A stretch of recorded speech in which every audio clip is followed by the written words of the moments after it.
방금 소개받은 한국교통연구원에서 근무하고 있는 이호라고 합니다. 다시 인사드리겠습니다.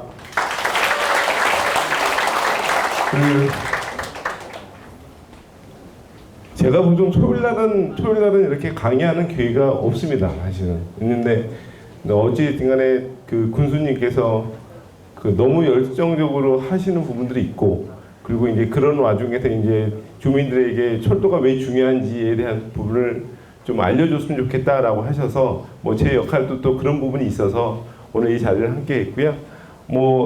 사실 와서 깜짝 놀랐습니다. 저는 이렇게 많은 분이 오실지 모르고 왔었기 때문에 일단 깜짝 놀랐고, 그리고 이제 더 깜짝 놀란 것은 피켓을 들고 사진 찍는 모습을 보고 큰일 났구나 오늘 내가. 그래서 의원님께서 저는 나름대로 철도 전문가라고 생각을 했는데 보험군에 철도가 유치 안 되면 철도 전문가도 잘리겠구나라는 생각을 위기의식을 느껴서 오늘 많은 것을 느끼게 하는 자리지 않나라고 생각합니다. 오늘 제가 이제 말씀드릴 게 이제 두 가지로 나눠져 있는데, 이제 버전이 여러 버전은 있어요. 여러 버전은 있는데 여기 이제 계시는 분들, 이제 제가 이걸 하는 부분은 교통을 기본적으로 하셨던 분들에게는 말씀드리는 게 있고, 교통을 아예 모르시는 분들에게 전달하는 메시지도 있는데, 오늘은 여기는 다양한 분야의 경력을 가지셨기 때문에 하시는 교통보다는 사실은 이제 철도에 대한 이해에 대한 부분을 좀 말씀을 좀 드리려고 하고 있습니다. 그래서 첫 번째는 왜 철도가 중요한지, 우리나라에 가지고 있는 전체적인 교통이라는 망을 어떻게 가지고 가고, 우리가 정책적으로 어떤 식의 철도에 대한 정책을 가지고 가는지의 부분이 1편에서 말씀을 드리고, 가장 관심이 있어 하는 2편에서는 이제 아까 말씀드렸던 국가철도망 계획이라고 하는 게 도대체 뭐고, 그리고 보훈에서 지금 제안하시는 철도 사업이 도대체 어떠한 성격을 가졌고 지금 어떠한 상황이 왔는지에 대해서 말씀을 드리도록 하겠습니다. 근데 이제 사실은 제가 이게 마이크가 지금 차져 있어요. 마이크 차 있다는 것은 녹화를 한다는 말이거든. 근데 이제 저는 마이크 안 찾으면 좀 더 이제 사이드 이야기를 해드리려고 했는데 마이크가 있다 보니 사이드 이야기는 많이 못 드릴 것 같아. 그래서 그 부분은 좀 이해해 주시고, 아무튼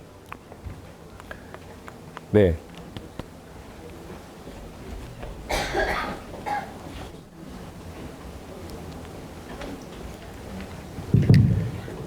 이게 전체적으로 이제 시스템과 제가 오늘 전쟁이 지금 벌이고 있는데 이제 맞습니다. 일단 이거 이제 하나 좀 말씀을 드리면, 이거 보시게 되면 이제 숫자라고 하는 것이 익숙하실 수도 있는데, 여객하고 화물로 되어져 있잖아요. 좌측은 여객이고 우측은 화물로 되어 있는데, 이게 뭐냐면 분담률이라고 위에 써져 있죠. 좌측에 도로 분담률, 철도 분담률. 이 분담률이라고 하는 게 뭐냐면, 우리가 실질적으로 이제 교통이라는 게 승용차, 버스, 철도, 비행기 등이 이제 교통수단으로 이야기하고 있고, 그 중에서 이제 도로로 가는 것들은 이제 보시는 마침에 이제 택시, 버스, 승용차 등등이 있는 거고, 철도 같은 경우는 이제 고속철도도 있고, 일반 철도도 있고, 도시철도도 있는 거죠. 그게 이제 우리가 100명 중에 이 사람들이 도로로 이용하는 사람과 철도로 이용하는 사람을 구분을 좀 지어놨어요. 제가 통계적으로. 도로로 오는 우리나라에서 사람들 같은 경우 도로로 가는 사람들이 약 84%가 도로로 이용을 하고요. 철도로 이용하는 사람들은 약 16% 정도가 이용을 하고 있습니다. 그런데 여기서 이제 보셔야 될 부분 중에 하나가 밑에 있는 건데, 16% 중에 상당 부분이 도시철도예요. 도시철도 사실. 보시면 11%. 그러니까 도시철도라고 하는 게 우리나라에 도시철도가 있는데, 보시면 서울 가시면은 이제 서울에 이제 많잖아요. 노선들이 도심에 있는 거. 그리고 이제 광역시도에 가면은 이제 도시철도도 있죠. 대구, 부산, 광주 그렇게 인천도 있고 이렇게 있는데, 그 도시철도, 이게 실질적으로 여기 말씀드리고 싶은 부분은 뭐냐면, 우리나라 교통체계는 도로로 집중되어 있고 철도가 약한데, 철도가 약한 부분에서 상당 부분이 도시철도를 차지하고 있고, 실질적으로 이제 부분에서 고민하고 계신 지역 지역 간에 이동하는 철도에 대한 분담률은 5%다. 그죠? 여기서 이제 이런 말씀 드리면 다들 궁금해하는 게 나는 고속철도 타고 싶어서 기차표를 예매를 하는데도 기차표가 없어서 못 가는데 어떻게 5%뿐이 안 되느냐라고 하는데 그만큼 저희들이 철도가 이제 고속철도 같은 경우는 뭐 차량에 대한 부분들 여러 가지 좌석에 대한 부족분이 있다는 걸 여기 반증하는 부분이고 그다음에 화물 같은 경우는 더 심합니다. 화물 같은 경우는 도로로 가는 화물이 약 93% 정도 되고 철도로 가는 것은 거의 1.2%, 지금 1.4%인데 지금 1.2% 떨어졌습니다. 그러니까 최근 10년 동안 철도에 대한 화물에 대한 분담률은 계속 떨어지고 있어요. 그래서 하한가가 어디가 바닥인지를 모르고 가고 있다.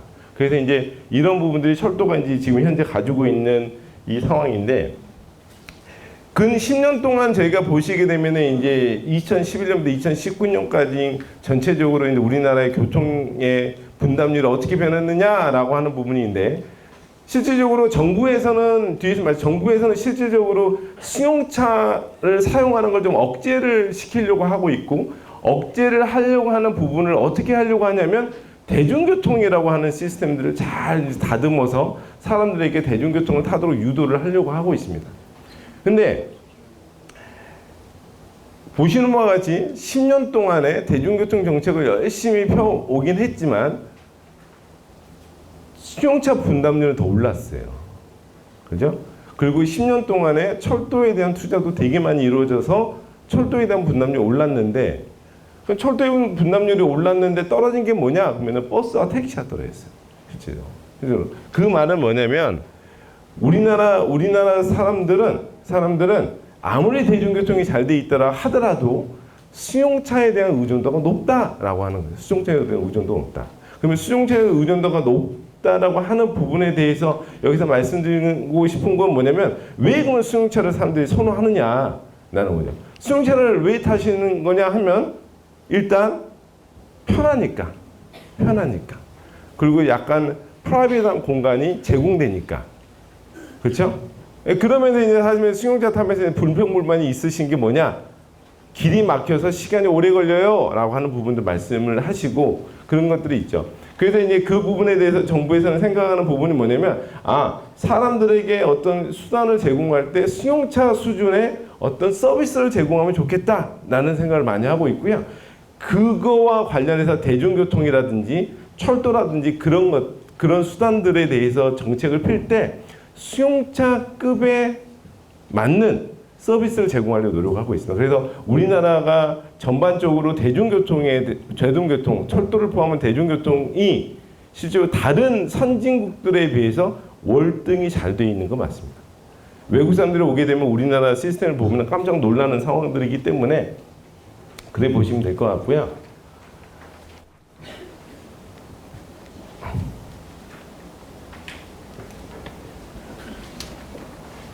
일단 이 부분 넘어오고 이제 이 철도에 대한 부분을 강조해 말. 우리나라의 철도가 아셔야 될 게 철도가 그냥 다 철도는 아니고 위에 있는 게 이제 고속철도, 새마을호 무궁화 통근열차 광역철도 도시철도로 되어 있습니다. 우리나라 철도 개념 자체가. 그래서 지금 이제 부문에서 말씀하시는 것은 고속철도는 아니시고 이제 새마을호 무궁화 정도급 이제 이상급의 어떤 열차가 다닐 수 있도록 요청하시는 거고 실질적으로 이제 요즘에는 고속철도라고 하고 고속철도 이외의 철도를 고속화철도라고 하고 있습니다. 고속화철도. 그래서 보훈에서 제안하시는 사업들도 고속화철도로 하고 있고 고속화철도는 200km급 이상으로 나가고 있습니다. 그래서 그 부분에 대해 있고 실질적으로 사람들이 이제 얼마 정도 타보느냐 보면은 맨 세 번째 보시게 되면 우리나라 지역 간에 이동할 때는 여전히 고속철도가 엄청나게 많은 분담률을 가지고 있다는 게 여기서 보여주고 있는 부분 중에 하나입니다. 이제는 우리가 이제 여기서 하나 말씀을 드리고 싶은 것은 현재 우리나라에 다 한번 이번에 대선 때도 나오고 하여튼 아리백 나오고 했는데 탄소 중립이라는 얘기는 계속 많이 한번 들어보셨을 거예요. 그래서 탄소 중립이라고 하는 것은 2050년까지 탄소 배출을 제로로 만들겠다라는 게 이제 국가적인 목표고, 그 국가적인 목표에 끝나는 게 아니라 실질적으로는 그것을 달성하지 못하게 되면 실질적으로 국제사회에서 고립될 수 있는 위기가 있다. 그래서 어찌됐든 국가에서는 탄소 중립을 달성하기 위해서 많은 노력을 하는데, 이게 왼쪽에 보시면은 전체적인 우리가 이제 탄소 중립을 하는 부분 중에 우리가 이제 고민해야 될 부분 중에 하나가, 온실가스 배출량 중에 수송 부분이 차지하는 비중이 그렇게 많이 높지는 않아요. 사실 실질적으로는 한 14%가 좀 안 되는 수준이죠. 더 많은 부분에서 이제 그 온실가스 배출을 줄여야 되는데, 그러면 수송 부분이 약한 부분에 대해서는 뭐 여기서 그만둘 거냐라고 하는 부분은 아니다는 거예요. 그래서 14%를 어떻게 가져갈 거냐를 고민하고 있는 거고, 실질적으로 이제 온실가스 배출량 2030년까지는 38%를 감축을 해야 되는 거고요. 2050년까지는 97%를 현재 감축을 해야 되는 상황이다 라는 거죠. 그래서 이제 대부분의 이제 수송 부분에 나오는 온실가스의 상당 부분, 약 96% 이상이 도로 부분에서 나오고 있다는 부분에 대한 것은 다 동의를 하고 있는 부분이고, 결과적으로는 여기서 이 말씀을 드리는 부분이 뭐냐면, 탄소 중립을 달성을 해야 돼. 탄소 중립을 수송 부분에 우리가 노력을 해야 되는데 그 부분을 손을 대야 될 부분이 도로구나 라는 게 이제 여기서 메시지가 나오는 거고, 도로 부분을 줄이려면 무엇을 해야 되느냐라고 하는 부분이 이제 뒤에서 제가 말씀드리려고 하는 부분 중에 하나입니다. 실질적으로 우리나라에서는 지금 이제 탄소 중립을 달성하기 위해서 여러 가지 이제 계획이라든지 법들을 만들어 놨는데, 여러분들이 말씀드리고 싶은 부분 중에 뭐냐면, 탄소 중립 녹색 성장 기본법 제32조에 보게 되면 우리가 탄소 중립을 달성하기 위해서 무엇을 해야 되느냐라고 하는 게 법으로 명시되어 있어요. 정부는 철도가 국가기관 교통망의 근간이 되도록 철도에 대한 투자를 지속적으로 확대하고 등등등등 이랬어요. 결국엔 여기서 말씀드릴 게 뭐냐면, 철도라고 하는 투자는 이제는 끝물이 아니라 이제 시작인 거예요. 시작. 그와 관련해서 이제 보훈군에서도 철도에 대한 사업에 관심을 가지시고 제안을 하셨던 것도 이런 맥락에서 제안을 하신 거예요. 그래서 이런 맥락에서 저희들도 검토를 하고 있다라는 부분을 말씀드리는 거고, 제가 이제 말씀드릴 부분이 왜 그러면 철도가 되게 탄소 중립 시대에서 왜 중요하느냐라고 하는 부분인데, 이런 거죠. 실질적으로 이제 승용차를 771대를 할 수 있는 부분을 커버할 수 있는 게 버스로는 30대가 가능하고요. 철도는 한 대만 있으면 되기 때문에 이런 부분에서 온실가스를 많이 줄일 수 있다. 특히 온실가스 배출량을 보시게 되면 철도가 버스나 승용차보다 월등히 낮은 온실가스 배출량을 보이고 있기 때문에 많은 사람을 한 방에, 그리고 그 차량이 온실가스 배출량도 적어. 그렇기 때문에 철도라고 하는 것은 이제 탄소 중립 시대에서는 선택이 아니라 필수가 되고 있다라는 부분을 여기서 이제 말씀을 드리고 있습니다. 더구나 이제 우리가 이제 그 도로 부분에 대해서는 우리가 이제 어느 정도 손을 봐야 되는 것들이 정책적으로 이제 고민을 하고 있는 부분인데, 이제 이 숫자는 눈에 보이지 않는 숫자이세요. 경험 저희들에게 와닿지 않아. 하지만 이것을 돈으로 계산하게 되면 우리가 매번 차가 막혀서 발생되는 혼잡 비용이 얼마냐면 매년 47조 원이 발생합니다. 47조 원. 그죠? 47조 원. 그리고 도로교통 사고로 발생하는 사회적 비용이 약 27조 원. OECD 국가 중에 교통사고에 대한 부분을 보게 되면 중하위권에 유지를 하고 있는 상황이죠. 이런 부분이 매년 우리가 보이지는 않지만 이렇게 많은 돈을 쏟아붓고 있는 게 도로 부분에서 발생하고 있는 거고, 이런 부분에 대해서는 어찌됐든 철도라고 하는 부분이 들어오게 되면 이런 것들을 좀 줄여줄 수 있다라는 게 저희들 이야기 중에 하나입니다. 이제 제가 이 부분에 대해서는 이제 국가에서 가고 있는 어떤 방향성에 대해서 살짝 말씀드리면, 한 번쯤 들어보셨을 거예요. GTX, 광역급행철도. 이게 사실은 이제 이런 얘기를 보훈했다고 말씀드리면, 우리는 철도도 없는데 수도권에 너무 많은 철도를 깔아가지고 이제는 광역도 아니고 광역급행도 깐다고 라고 말씀하실 거예요. 근데 지금 현재 가지고 있는 노선들이 이제 GTX A, B, C를 가지고 있고 이제 현 이제 새 정부에서도 A, B, C를 만들고 있는데 A, B, C 연장하고 D, F랑 다른 노선도 같이 고민을 하고 있는 것도 사실입니다. 근데 수도권에가 너무 많은 사람들이 살다 보니 이게 어쩔 수 없는 문제인 거예요. 정부에서도 수도권 쪽에 사람들이 너무 많은 것을 일단 제해놓고도 인프라가 많이 들어가 있는 것도 알아요, 사실은. 그러다 보니까 이제 우리가 말하는 지역균형 발전을 위해서 인프라를 비수도권에도 많이 좀 해줘야 된다라는 것도 동의를 하고 있죠. 그런데 그런다고 해서 수도권 쪽에는 그러면은 안 할 거냐라고 할 수가 없는 게 너무 많은 사람들이 살고 있다 보니 거기서도 어찌됐든 간에 이제 이런 것을 예전보다는 좀 줄여서라도 줄이고는 있지만 이런 시설을 지금 투입하고 있다라는 부분에서 정부에서는 이제 조금 더 빠른 철도를 보고 있습니다. 이와 관련해서 말씀드리면 우리나라가 철도의 역사를 한번 좀 말씀을 드리면 우리나라가 이제 우리나라의 뒤에서 우리나라 철도의 역사는 일단은 저 경인선 제물포에서 이제 서울까지 가는 그 구간이 이제는 그 1899년에 만들어진데 그게 실질적으로 만들어진 게 일제 때 만들어지기 시작했잖아요. 그래서 우리나라 모든 철도의 백본이 다 일제 시대 때 만들어져 있어요. 그 축들이 다 그때 만들어졌던 그 축을 그대로 유지해오고 있는 상황이고 그게 이제 1950년대 6.25 터지고 나서 거의 우리나라의 철도 시설의 한 60, 70%가 다 이제 거의 파괴가 됐는데 그 파괴가 되고 나서 곰곰이 생각해 보니까 우리나라를 살릴 수 있는 게 무엇일까라고 산업 발전을 이루어야 되겠다.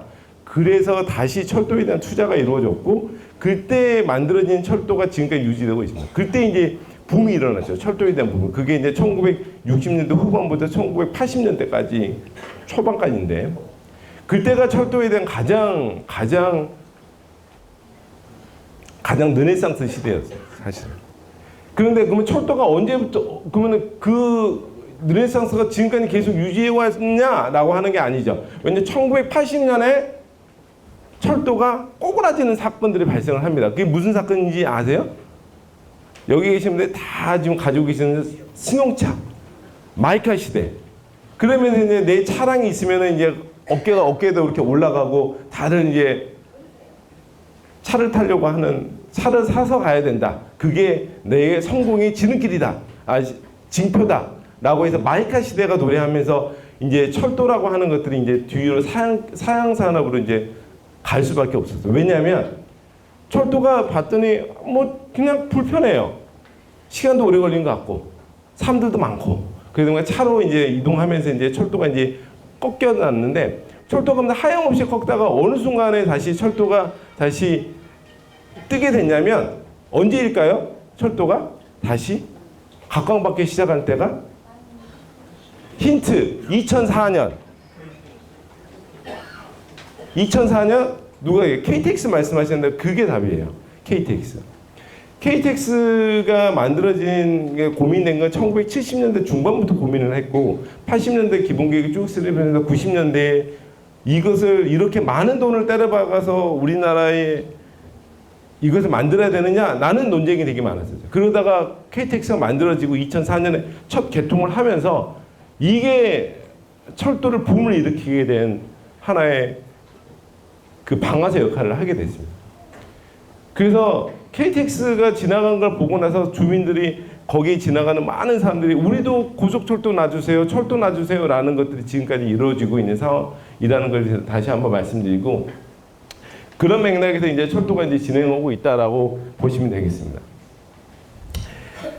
이제 뒤에서 말씀을 드리겠지만 실질적으로 이제 우리나라의 뒤에 이제 철도 노선이 이제 좌측에 있는 부분인데 이 부분에 대해서는 제가 이제 1, 2, 3, 4 이제 횡으로 5개, 종으로 5개 정도를 이야기하는데 우리나라는 현재 철도에 대한 특징이 뭐냐면 남북으로 다 되어 있어요. 남북으로 명확하게 남북으로 되어 있고요. 횡으로 되어 있는 것은 1번, 2번, 5번 정도가 지금 횡으로 되어 있는 철도고 3번하고 4번들이 지금 아직까지는 구상 중에 있는 거고 특히 4번 같은 경우는 이제 제가 말씀드린 거 뭐냐면 대구에서 광주로 가는 철도 라인 자체가 여기서 오는 철도다. 그 다음에 제가 이제 말씀을 드릴 수 있는 부분 중에 하나가 여기 넘어가고요. 이제 그 국가에서 이제 이 부분이 이제 제가 이제 사실 말씀드리면 철도를 놔주세요라고 하는 지역이 사실은 보훈군이 유일하다는 아니죠.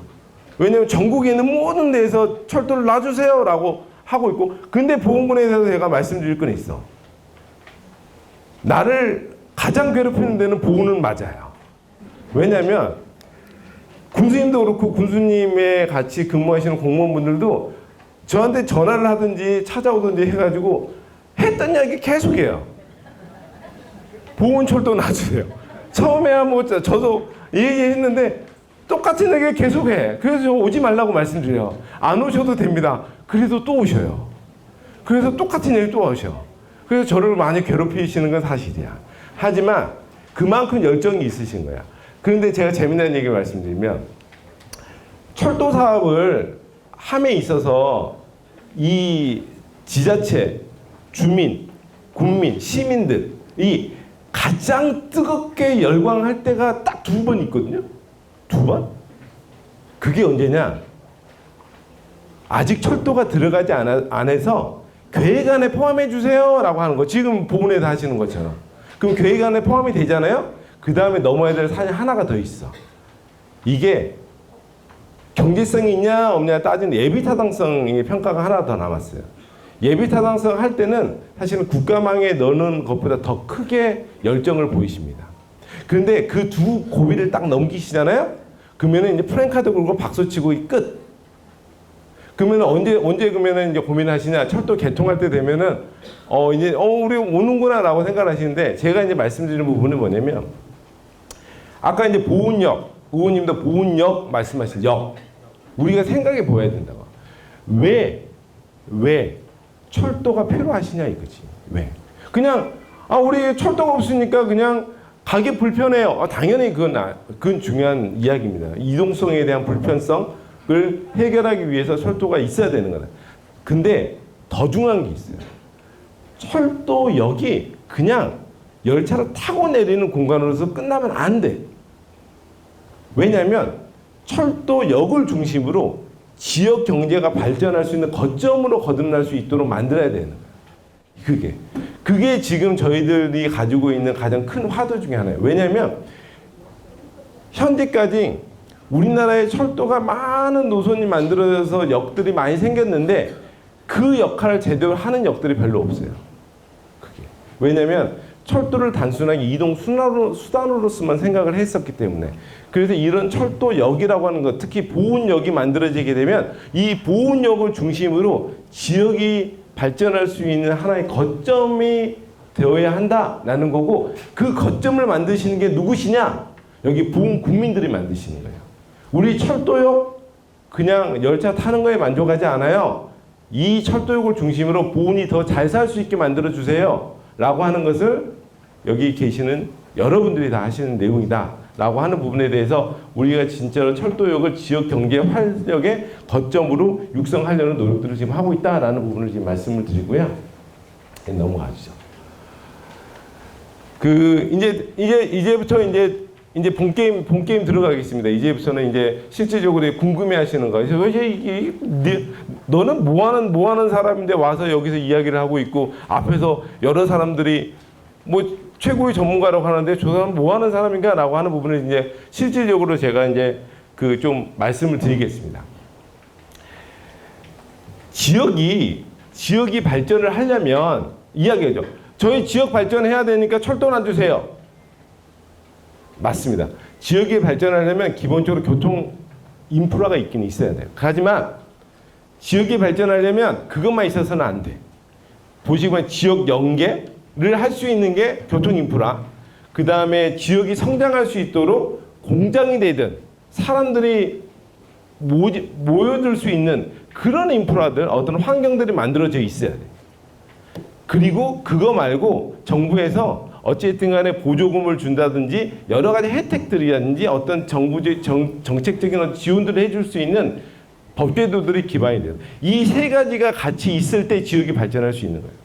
그러면 이제 두 번째 지역 성장하는 거고 지역 발전 정책은 제 영역이 아니니까 일단은 된다고 보고, 그러면 두 개만 있으면 되느냐? 아니야. 지역 연계를 하기 위해서 일단은 교통 인프라가 돼야 한다라고 하는 게 여기서 되게 중요한 부분으로 말씀을 드리는 거고요. 해외에서도 똑같은 이야기를 하고 있어요. 이게 호주 건데 뭐 여러 가지 내용이 있는데 맨 오른쪽에 있는 것처럼 주요 도심 경제 시장을 교통수단으로 물리적 연결하는 거예요. 결과적으로는 무슨 말씀을 드리고 싶냐면, 보훈에서 그러면 왜 철도를 계속 이걸 하고 싶으시냐라는 게 첫 번째, 이동성에 대한 부분을 좀 개선하고 싶으시는 게 있어요. 두 번째, 보훈이 인구 감소 시대에서 계속 이제 거의 인구 소멸 지역은 아직 아니지만 점점 계속 가면은 인구 소멸 지역 돼서 어쩌면 지역이 좀 활성화가 될 수 있는 부분을 저해할 수 있는 거죠. 그것을 막아줄 수 있는 방패 역할이 결국에는 철도라는 사업이에요. 그건 전 세계적으로 다 이야기를 하고 있어요. 결국에는 교통의 어떤 이동성을 확보를 해주면 보훈에 실질적으로 보훈에 오려고 하는 사람들이 승용차로 가려고 하는 사람들만 있었는데 철도가 있으면 관심 있고 오고 싶어지거든요. 그러게 되면 실질적으로 이제 보훈에서 많은 사람들이 왕래가 될 수 있고, 그리고 또 하나가 그냥 내가 봤더니 철도가 있어서 대전까지 왔다 갔다 하는데도 30분 이내네? 그러면 나가 그냥 물 좋고 경치 좋고 공기 좋은 보훈에 살래. 출퇴근은 철도를 할래. 라고 하게 되면 보훈의 인구가 늘어날 수 있는 여지가 있죠. 그 부분이. 그런 맥락에서 이제 이러한 정책적인 부분들을 가지고 있다라고 보시면 되고, 그러면 철도가 이제 여러 가지 중요성을 가지고 있는데 그 중에 하나가 이제 환경성은 아까 말씀드렸잖아요. 온실가스 배출량이 낮다. 그 다음에 이제 정시성. 이건 확실하지. 승용차보다 내가 몇 시에 도착하는지를 명확히 아는 거고, 거기에 오차가 거의 없다라는 교통수단이고, 그 고속성. 육상 교통수단에 비해서 이 철도가 갖는 고속성은 따라갈 수가 없어요. 우리나라 고속도로 중에 가장 빠른 고속도로가 몇 킬로죠? 110이 아니에요. 지금 150이 만들어졌잖아요. 저쪽 잊어버렸네. 보훈 위쪽에 있어요. 보훈 위쪽에. 그 최근에 이제 만들어진 게 이제 포천 세종 일부 구간이 개통이 됐는데 그게 150km가 그 제한 속도가 돼 있어. 그게 가장 빠른 속도인데 우리나라 철도는 최소 200km급이에요. 200km. 그러니까 이제 그 도로가 절대로 따라올 수 없는 상황이고, 아까 말했던 거점성, 이제 실질적으로 이제 철도역을 중심으로 이제 발전할 수 있는 여건들이 되기 때문에 이런 거점성들을 가지고 있다라는 부분을 이제 말씀을 좀 드리겠습니다. 철도가 그러면 진짜로 철도가 오게 되면 진짜 지역이 발전해? 라는 게 이제 궁금하실 수 있잖아요. 여러 가지 아직까지는 많은 연구들이 되어 있지 않지만 경춘선 같은 경우가 실질적으로 이제 만들어지면서 춘천까지 가는 철도가 만들어지면서 실질적으로 GRDP가 연평균 5% 증가되었다라는 발표가 있었고요. 그 천안 같은 경우는 이제 실질적으로 수도권 지하철 1호선이 연장이 되면서 매년 인구가 연평균 3.9%가 증가되고 GRDP도 17%가 증가되는 그런 효과들이 있는. 그러니까 이 부분에 대해서는 당연한 거예요. 실질적으로 이제 교통이라는 게 연계성이 강화되면서 이런 것들의 경제적인 효과들은 분명히 발생을 한다라는 부분 하는 거죠. 그럼 이제 여기서부터 말씀드리면 보훈에서 지금 철도 사업을 하는데 제가 무슨 역할을 하는 게 아니고, 철도 사업을 하시려면 보세요. 제가 이제 하나는 이 그림이 되게 이제 복잡한 그림이 같지만 제가 최대한대로 쉽게 설명하려고 노력해 보겠습니다. 철도를 하시려고 하시잖아요. 철도를 하려고 하면 이 단계를 거치셔야 돼. 이 단계를 거치셔야 되는데 되게 복잡한 과정이죠. 먼저 보시게 되면 여기 보면은 공사 시행 준공 맨 위에도 이제 여기 보면 공사 착공 준공 있잖아요. 그 부분이 뭐냐면 실질적으로 철도가 다 완성이 됐을 때 이제 우리 철도 탄다 세레모니하고 이제 그 개통해서 가는 부분인데, 그것이 이루어지기 위해서 어떤 단계가 먼저 수립이 돼야 되냐면 사업 계획 수립이 있어요. 사업 계획 수립. 이 철도 사업이 국가에서 지정한 계획 안에 반영이 되어야 돼. 그게 첫 단추예요. 그 첫 단추를 꿰면 그 다음에 기다리고 있는 게 아까 말씀드렸던 예비 타당성 조사라고 해가지고 이 사업을 돈을 들였는데 이게 가치가 있냐 없냐를 판단하고 있는 제도가 있습니다. 그게 예비 타당성 조사인데 이걸 넘기셔야 돼. 첫 번째 허들은 사업 계획에 반영이 돼야 되고 두 번째는 예비 타당성 조사를 통과를 해야 돼요. 통과를 하게 되면 실질적으로 이제 그 다음에 이걸 민자 사업으로 갈지 정부 사업을 할지 등등을 한 다음에 이제 어쨌든 간에 이제 뭐 전체적으로 기본 계획 수립하고 실시 설계해서 이제 그렇게 가는 건데 첫 번째 계획 수립은 국토부에서 관장을 하고 있고 국토부에서 관장한 게 넘어가면 예비 타당성 조사는 기획재정부에서 담당을 하고 있습니다.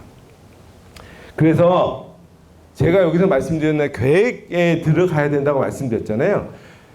계획은 무슨 계획에 들어가야 되느냐라는 게 이제 국가철도망 구축 계획이라는 게 있어요. 그것을 제가 하고 있고 그 계획 안에 앞으로 해야 될 사업들을 넣도록 되어져 있어요. 그 사업, 이 망에 현재 고민하고 있는 사업이 들어가지 못하면 첫 단추를 못 깼기 때문에 일단 제수를 하셔야 돼. 그래서 이제 국가철도망 구축 계획이 1차부터 지금 4차까지가 다 돼 있고 지금 5차 계획을 수립 중에 있습니다. 그래서 5차망 구축 계획은 26년부터 35년까지 우리가 가야 될 철도의 어떤 방향성을 담는 계획이 5차망 구축 계획이고 보훈에서도 이 계획 안에 넣기 위해서 군수님을 비롯한 많은 국민들이 여기를 강력하게 요구하고 계시는 상황입니다.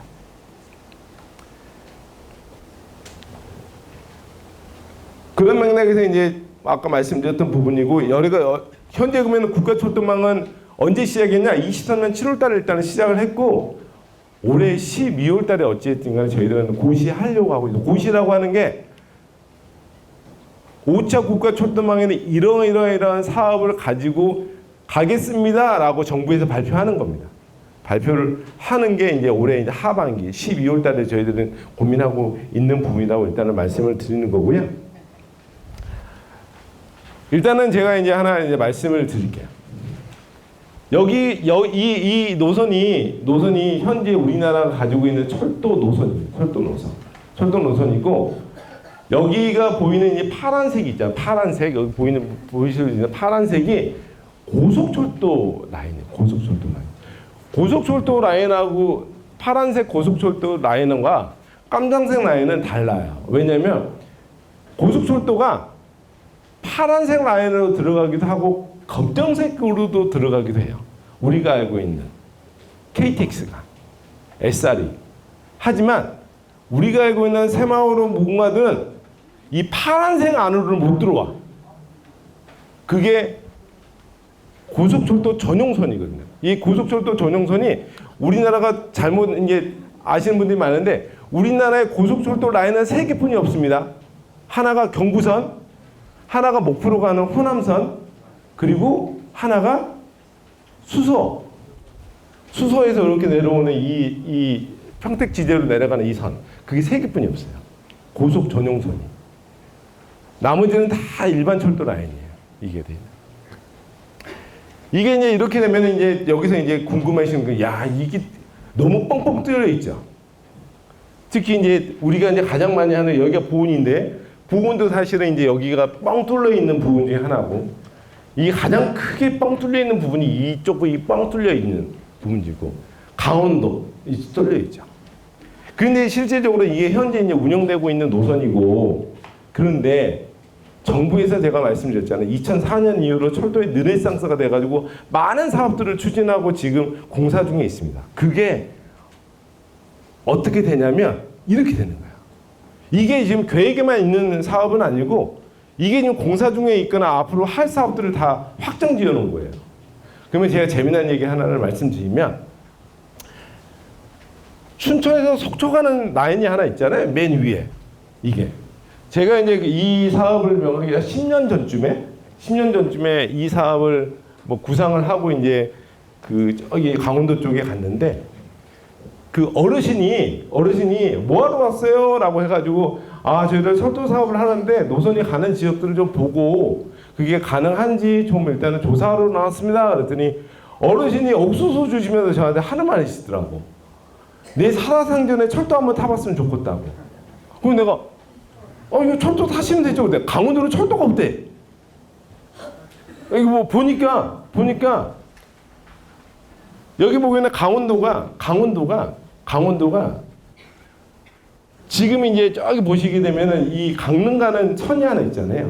이게 이제 강릉 고속선인데 강릉선 강릉 고속선 이제 그 부분인데 실질적으로 이제 강원도가 그러면 왜 그러면 철도가 그렇게 많이 없냐면 아시다시피 강원도가 산지가 많아. 그리고 사람들이 그렇게 많지가 않아. 그러니까 무슨 말이냐면 사업을 이렇게 계획 철도 사업을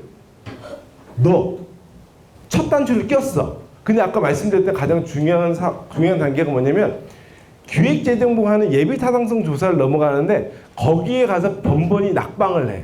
낙방하는 이유는 간단해요. 왜 간단하냐면 이 돈을 넣었을 때 이 사업이 효과가 있냐 없냐를 보는 건데 여기 계신 분들도 이걸 넣었을 때 효과가 있냐 없냐를 금방 아실 수 있어. 사람이 몇 명 사는지 보시면 알아. 사람이. 그러니까 아까 말씀했어요.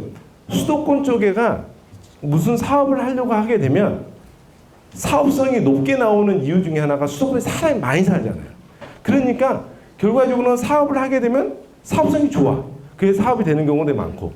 근데 이제 비수도권 같은 경우는 사업성이 잘 안 나와. 그래서 번번이 낙방을 해. 그래서 그 춘천 속초 고속철도 같은 경우는 이게 3수 정도 했을 거예요.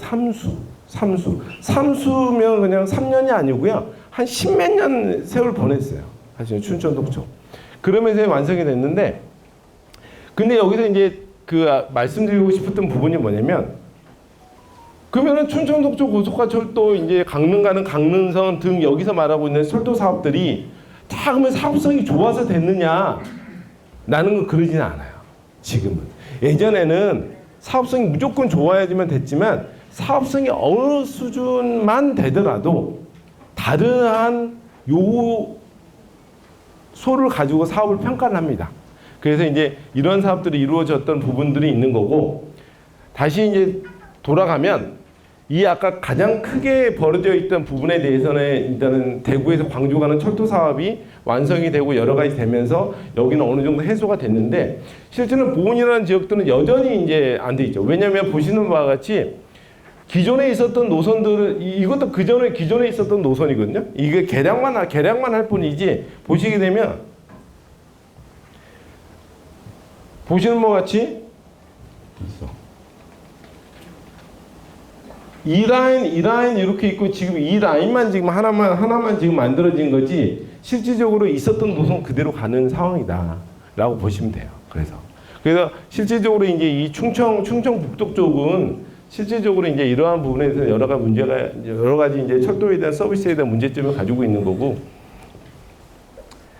그래서 이제 여기서 제가 이제 드리고 싶은 말씀 중에 하나는 이제 철도 사업 중에 지금 그 청주공항에서 보은에서 김천 가는 철도 사업 여기는 이제 그 보은군에 보면은 정말로 보은군이 정말 철도에 대한 열정이 있다라고 하는 것은 제가 오면서 플랜카드가 안 걸려 있는 데가 없더라고요.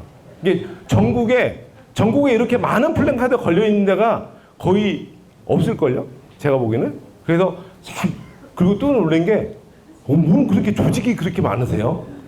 그게 정말 다 다른 이름을 가지셨더라고. 어디 그 연합회 그런 데가. 그래서 내가 참 그래도 인구가 그렇게 많지 않으신데 조직도 많으시고 열정도 많으시다 그래서 내가 깜짝 놀라고 아침에 오긴 왔습니다. 거기에 이제 말씀하시는 게 이제 청주공항 보훈 내륙철도라고 이제 이야기를 하시더라고. 근데 이제 저희는 이제 여러 사업들을 하는 부분에서 청주공항 보훈 김천철도 사업이라고 되어져 있죠.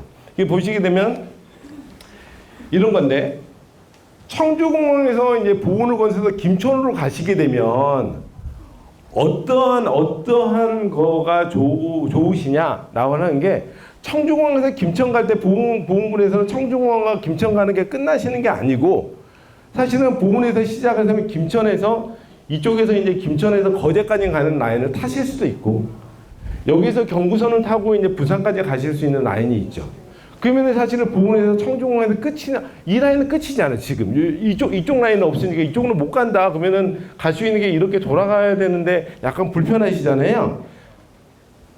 그래서 지금 나오게 된 게 왜 그러면은 청주공항 보훈 김천철도가 왜 충청북도에서 가장 1순위 사업으로 지금 제안을 하고 있냐면 이것 때문에 그러는 거야. 이게 지금 동탄에서 청주공항 가는 철도 사업이 있거든요. 그 철도 사업은 4차 국가 철도망이 이미 들어와 있어. 그 다시 말씀드리면 동탄에서 청주공항 사업과 청주에서 김천 가는 사업은 별개 사업입니다. 다른 사업이야. 근데 보훈에서 요청하는 것은 청주공항 보훈 김천철도잖아요. 그런데 만약에 지금 먼저 가고 있는 동탄과 청주공항이 완성이 되게 되면 보훈 입장에서는 일단은 남쪽으로는 거제나 부산 쪽으로 갈 수 있는 여건이 마련이 되고 북쪽으로는 동탄 거쳐서 수서나 서울로 갈 수 있는 여건이 완성이 되는 거예요. 그렇게 되면 무슨 말씀이냐? 아까 말씀드렸죠. 보훈이라는 데를 오려면 유일하게 고속도로를 타고 올 수밖에 없는 승용차만 타고 올 수밖에 없는 상황들이 발생을 하는 거예요. 지금은. 인구 감소 시대와 고령화 시대를 점점 가면 갈수록 승용차를 타고 어디를 간다라고 하는 것들은 장거리로 가는 부분에 있어서 부담을 가질 수밖에 없어요. 사람들이. 그래서 되도록이면은 대중교통이나 철도가 있는 쪽으로 많이 가려고 하는 부분 중에 하나죠. 근데 보훈 같은 경우는 대중교통을 타고 올 수 있으면 시간이 오래 걸리잖아요. 또. 그러다 보니까 이제 보훈에서는 실질적으로 철도 사업을 하게 되면 실질적으로 엄청나게 전국구 스타 도시가 될 수 있다. 라고 생각하고 있는 거예요. 그게 청주 보훈 김천 철도 사업인 거고 여기서 강조하시는 그 플랜카드 거시는 이유가 여기 있으시고 여기가. 근데 돈이 많죠. 3조.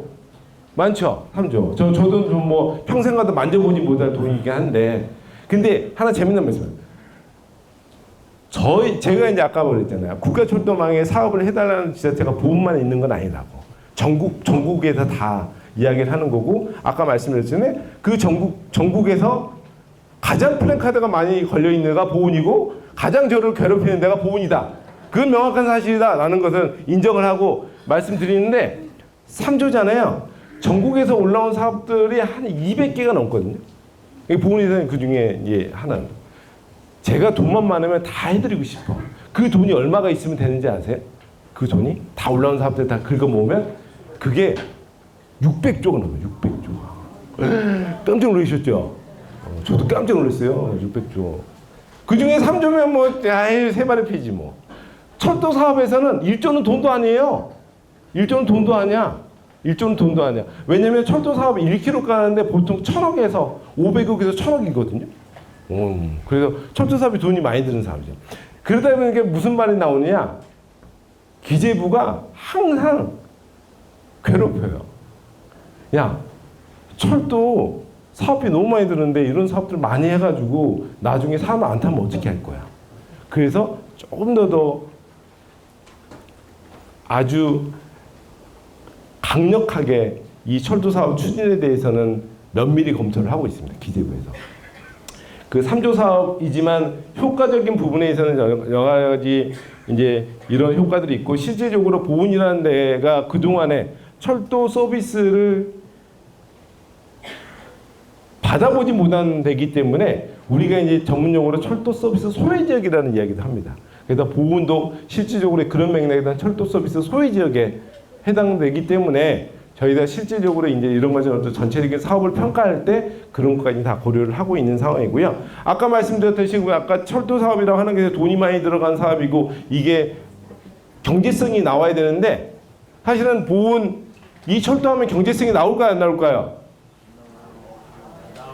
나온다는 희망을 가지셔야지. 나올 수 있습니다. 근데 그 현실하고 또 이상은 또 다르니까. 근데 여기 걱정하지 말라는 말씀 드리고 싶어. 왜냐면 경제성이 나올 사업들은 다 됐어. 지금 안 되는 사업만 남아 있어. 그래서 너무 걱정 안 하셔도 돼요. 다 너무 많은데 다 사업들이 다 거기서 거기야. 사업성들이. 그런데 이제 우리가 생각을 해야 될 부분이 뭐냐면 그 경제성이라는 부분이 뭐냐면 현재 주어져 있는 여건에서의 경제성을 보는 거거든요. 그런데 철도를 놓으면 사람들이 많이 올 수 있잖아요. 더 많아질 수 있잖아. 그건 반영을 못했어. 그래서 제가 항상 저는 철도 사업을 하는 사람이고 철도를 많은 사업을 해야 되기 때문에 계속 이런 이야기 하지. 철도를 통해서 사람을 끌어당길 수 있다. 끌어당길 수 있기 때문에 이 철도 사업을 통해서 지역이 발전할 수 있고 사람을 끌어당길 수 있기 때문에 해야 된다라는 이야기를 하고 있어요. 그래서 현재의 경제성은 그렇게 평가를 아예 받긴 하되 그게 절대적인 기준은 아니다 라는 말씀을 드리고 싶어요. 그래서 그게 첫 번째에 대한 내용이고 두 번째 노선이 또 있어요. 두 번째 노선이 혹시 아시죠? 네. 청주공항에서 포항까지 가는 내륙철도가 여기서 나오는 건데 실질적으로 이제 그게 또 이제 청주공항에서 보은을 또 지나가는 그래서 보은에서 사실은 제한하는 철도 사업이 2개가 이제 제한되는 사업이고 이 사업 같은 경우가 약간 더 좀 복잡하죠. 왜 복잡하냐? 이게 끊어져 있어. 이게 저희들이 사업을 제안받을 때 도별로 사업을 제안을 받거든요. 이 보시게 되면 첫 번째가 이 청주공항에서 포항까지 가는 사업이 청주공항에서 상주까지 가는 사업을 먼저 하나가 제안이 됐고 그 다음에 상주에서 군위 가는 게 하나가 제안이 됐고 군위에서 포항 가는 사업으로 3개가 제안이 되어져 있어요. 그 3개가 완성이 돼야 돼.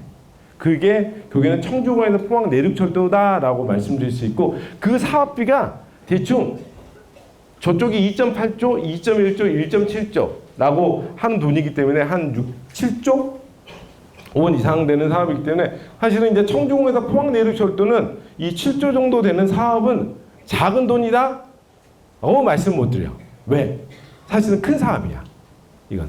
하지만 일단은 어쨌든 간에 이제 1, 2, 3을 통으로 하든 아니면은 쪼개서 하든 그런 부분에 나중에 이제 고민을 해야 되겠지만 어쨌든 청주공항에서 포항 내륙철도에 대한 사업은 현재 진행 중이다라고 보시면 돼요. 그래서 이 사업에 대해서 많은 고민을 하고 있는 거고 어쨌든 간에 저는 생각을 했을 때 보훈이 정말 잘하시고 계시는 것 중에 하나가 이 토요일 날 이 비 오는 와중에 이 교육을 받겠다고 철도에 대한 열정 하나로 오셨잖아요. 그거 하나는 정말 높이 쳐드리고 싶어. 근데 그거 아세요? 평가 기준에 주민의 열성적인 참여와 관심도 평가 항목에 들어간 거?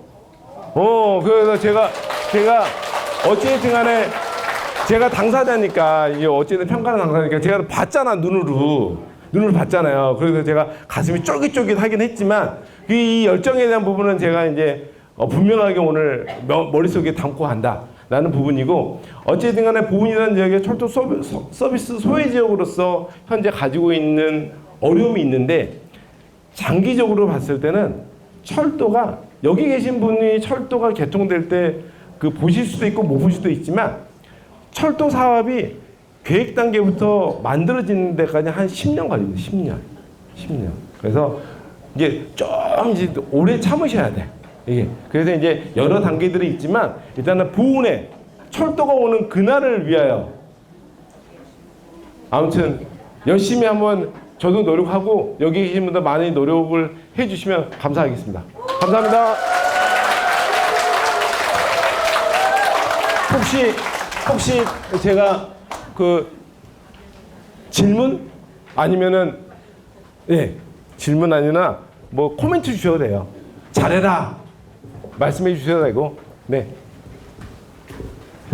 이호 박사님의 그 설명을 잘 들었습니다. 저희들이 그 국가에서는 경제성을 얘기하지만 부분 국민이 욕심을 내서 철도를 나가는 건 아닙니다. 지금 여러분들이 아시다시피 경부선은 지금 쉬어 있습니다. 천안에서 도치원을 해서 대전으로 가다는데 근데 지금 아까 말씀하신 것이 제4차 철도망에 동탄에서 청주까지 고속 전철이 나집니다. 여러분들이 아시다시피 청주공항은 군용공항입니다. 활주로가 두 개가 있는데 하나는 완전히 공군이고 하나 스롯을 저희들이 논아 쓰고 있어요. 그런데 지금 저희들이 추진하고 있는 게 청주공항 민항 활주로를 지금 신설을 지금 코앞에 두고 있습니다. 그러면 청주공항에 활주로가 하나 생긴다면은 우리나라의 공항이 15개가 있는데 이렇게 청주공항은 제안을 공군 비행장으로서 제안을 받아서 작년 11월 8일 날 전국 15개 공항 중에서 12월 8일 날 네 번째로 400만 명을 통과가 됐습니다. 그렇기 때문에 만일 청주공항 활주로가 생긴다면 저희들 추산은 1000만 명이 이용할 거라고 생각합니다. 그럼 청주공항을 1000만 명이 이용했을 때 서울에 있는 수도권에 있는 사람들이 청주공항으로 내려오고 또 남부권에서 김천, 부산, 김천에서도 청주공항을 활성화하기 위해서 이 노선이 간다면 우리가 바라는 것은 경부선보다도 지금 청주공항에서 보온으로 해서 김천으로 가는 이 활주로 하나 신설로 인해 가지고 그렇게 된다면 오히려 청주공항 보온 김천 노선이 경부선을 누를 수 있다는 이런 거대한 꿈을 갖고 있습니다. 그렇기 때문에 저희들이 단순히 보온 3만 명이 3조 원이나 드리는 철도를 놔달라고 떼기지게 쓰는 거 아닙니다. 청주공항하고 보은하고 김천까지 연결하는 우리나라의 경부 고속도로를 대신할 수 있는 직선거리가 되기 때문에 우리는 국가를 위해서 국가에다 정정당당하게 요구하는 겁니다. 내륙고속 철도 그리고 경부선을 대신할 수 있는 청주공항, 보은, 김천 철도를 놔달라. 이건 경제성을 뛰어넘는 국가 발전의 균형 발전의 택이라고 생각합니다. 오늘 이호 박사님이 말씀하신 내용 잘 듣고 우리는 우리 스스로 민비 현상에 의해서 우리 보훈을 위해서 철도를 놔달라는 게 아니라 국가 백년 대계를 위해서 철도가 경부선을 대신할 수 있는 청주공항, 보훈, 김천 철도를 강력하게 요구합니다. 이후 우리 박사님께서도 이 보훈군의 심정을 이해해 주셔서 대시해 주시길 부탁드립니다. 이상입니다. 아이고,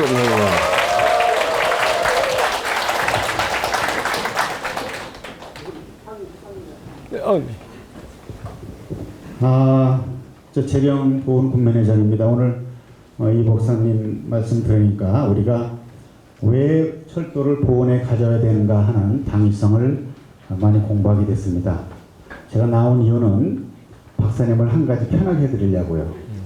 아까 경제성이 이제 없다 그렇게 말씀하셨는데 가장 경제성 있는 노선이 청주공항과 경부선을 연결하는 것이야말로 우리 국가 경제 경쟁력을 가장 높이는 길일 것이다. 부산에서 한양 가는데 서울 가는 데까지 가장 짧은 고속 철도로 우리가 120년 만에 할 수 있는 거기 때문에 국가 수송망 체계에서 가장 짧은 노선을 하나는 갖고 있어야 되지 않겠나. 특히 공항을 끼고 오늘날의 앞으로의 미래의 도시는 공항과 철도가 연결되지 않고서는 그 도시는 죽은 도시라는 걸 우리 박사님은 아시니까 우리는 경제성이 가장 있는 노선이다라는 걸 제가 한번 편하게 해드리고 싶고요. 원래 우리는 이거 120년 만에 찾고자 하는 거예요. 원래 부산에서 서울까지 보훈을 지나도록 돼 있었습니다. 120년 전 1905년 일제가 경부철도로 올 때 1차 답사를 부산 초량에서 시작해서 그 다음에 대구, 안동, 상주, 보은, 청주, 진천, 용인, 노량진까지가 1차 답사였어요. 박사님 그렇죠? 근데 이것이 바뀐 것이 왜 그런 충남으로 이렇게 돌아갔느냐. 그때 일본 정치적으로 볼 때 우리 조선에서 경부선은 우리가 일제에 뺏겼지만 우리가 경목선, 서울에서 목포까지, 대전서 목포가 아닙니다. 서울에서 목포까지 경목선 우리 조선이 놓겠다라고 했어요. 이걸 막기 위해서 일본이 우리랑 협약을 맺을 때 모든 지선은 외국이 가져갈 수 없다고 했어요. 왜냐하면 미국, 프랑스도 한다고 그랬기 때문에. 그래서 대전에서 지선을 딴 거고, 또 우리가 못하게 하기 위해서 서쪽으로 살짝 옮겨버린 거예요. 또 하나 이제 군부가 하세요. 한 5차까지 답사를 하는데, 일본 군부가 1904년, 1905년 러일 전쟁을 승리로 하기 위해서는 조선을 지나는 이 화물선을 빨리 놔야 돼요. 화물 철도를. 그러니까 상주 보건으로 가려니까 시간이 많이 걸려요. 공사 기간이. 그걸 빨리 하려니까 돌아가야 돼요. 평야지대로. 그래서 김천, 대전, 허허발, 반, 천안으로 돌아간 거예요. 그 당시 대전은요, 공주군 산내면 대전리였어요. 제고향 탐보면 대양이랑 똑같았습니다. 그때 김천은 김천면이었어요. 보은은 보은현이었습니다. 최고 컸는데요. 철도 때문에 우리가 이렇게 된 거예요. 그래서 역사적으로나 경제성으로나 우리 국가 경쟁력을 높이기 위해서라도 꼭 유치해 주시기 바랍니다. 고맙습니다.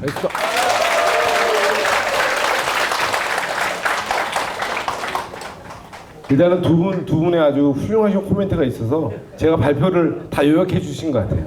네. 뭐 더 없으시면 저는 여기서 물러나겠습니다. 감사합니다.